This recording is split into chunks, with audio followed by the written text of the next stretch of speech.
Annyeonghaseyo Cinkudal, belajar bahasa Korea ke-19 kali ini kita akan mempelajari tentang partikel e atau yang berarti di. Jadi partikel ini digunakan untuk menunjukkan lokasi atau tempat di mana suatu kegiatan terjadi atau di mana sesuatu sedang berada. Nah, partikel ini dilekatkan dengan kata keterangan tempat. Lalu harus diikuti dengan ita atau opta. Jadi, ita atau opta ini artinya adalah ada atau tidak ada. Nah, jadi partikel e yang bisa berbunyi di jika diikuti dengan ita atau opta. Contohnya, kita langsung masuk ke contoh. Di sini ada kalimat 책상에 지갑이 있었습니다. 책상에 지갑이 있었습니다. Di sini ada kalimat 책상.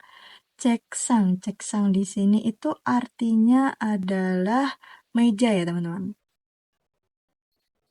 Nah, ceksang di sini artinya adalah meja. Karena meja ini adalah partikel, maaf ya, karena di sini ceksang ini adalah kata keterangan tempat, jadi dilekatkan dengan e-nya. Nah, e-nya harus berada di belakang ceksang nih, di belakang kata keterangan tempat. Dan itu harus digabung ya teman-teman, hurufnya atau katanya itu harus digabung, nggak boleh dispasi. Jadi harus dilekatkan seperti ini, ceksangnya. Baru spasi, lalu masuk ke subjeknya. Ini adalah bentuk subjek jikap, dompet, jikabi. Ini adalah partikel subjek, betul. Jikabi 있었습니다. Jadi diikuti dengan partikel ita tadi, ada. Jadi di meja ada dompet. 책상에 지갑이 있었습니다. Di meja ada dompet. Betul. Kemudian coba contoh lainnya di sini ada kalimat 시장에 전동 음식이 있습니다. 시장에 전동 음식이 있습니다. Di sini ada kalimat 시장. 시장 itu artinya pasar. Lalu dilekatkan dengan di sini jadi artinya di pasar. Ya, artinya di pasar di sini. Lalu contoh 음식. Nah, ini artinya makanan tradisional, dia bentuknya subjek karena ada partikel i di belakangnya. Contoh 음식이 있습니다. Kenapa artinya di? Karena di belakang diikuti ita. Ada partikel ita. Ini bentuk formal, jadi dia 있습니다. 시장에 전통 음식이 있습니다. Di pasar ada makanan tradisional. Gitu. Lalu selanjutnya kita belajar partikel eso. Nah, kalau tadi itu adalah bentuk partikel yang berarti di. Sekarang partikel eso yang bermakna dari. Dari di sini. Oke. Partikel ini juga merupakan partikel penanda keterangan tempat yang bermakna dari, tergantung pada kata kerjanya nanti. Lalu gimana aturannya? Nah, jika diikuti kata selain ya teman-teman, selain ita atau opta, maka bermakna di. Kemudian, jika diikuti kata kerja oda yang berarti datang, maka bermakna dari. Coba langsung aja contoh. Di sini ada contohnya. 저는 방에서 잡니다. 저는 방에서 잡니다. Artinya adalah saya tidur di kamar. 저는 itu saya. 방에서 방 itu artinya adalah kamar. Karena kamar ini adalah kata keterangan tempat, diikuti dengan eso, digabung jadi 방에서. Artinya di kamar.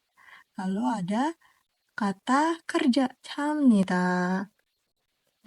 Tidur. Jadi artinya saya tidur di kamar. 저는 방에서 잡니다. Gitu. Karena ini tidak ada apa itu namanya, partikel yang diikuti nih.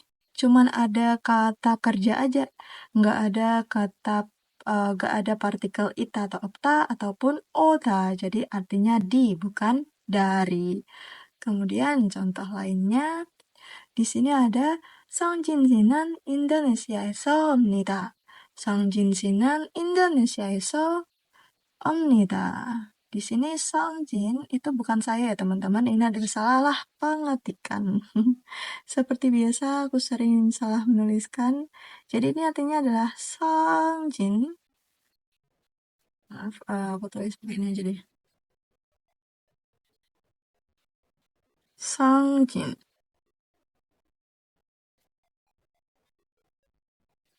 Songjin ini nama orang ya teman-teman. Songjin itu nama orang. Songjin Shinan ini itu biasanya adalah penyebutan eh nona ya, nona atau tuan gitu. Songjin Shinan ini biasanya dilekatkan dengan nama orang. Songjin Shinan Indonesia에서 옵니다. Indonesia에서 itu dari Indonesia. Kenapa dia di sini artinya dari?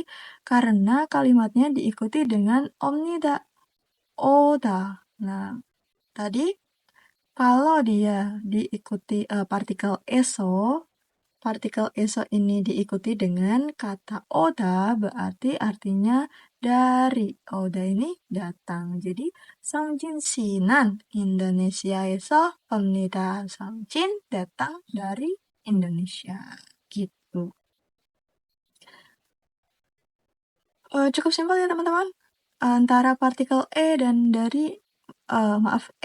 ESO. Jadi mudah-mudahan bisa dimengerti ya kalau E itu dianya artinya di dan harus diikuti dengan partikel ita atau opta yang artinya ada atau tidak ada. Kemudian kalau ESO itu artinya dari jika diikuti dengan partikel oda yang artinya datang. Gitu. Lalu eso itu juga bisa berarti di kalau dia tidak diikuti dengan ota atau partikel ita atau opta. Cukup simpel ya teman-teman. Mungkin kalau ada pertanyaan nih mengenai partikel E dan eso bisa tulis di kolom komentar nanti. Insya Allah aku jawab jika aku tahu. Oke, terima kasih. Sampai jumpa di video berikutnya. See you. Bye-bye.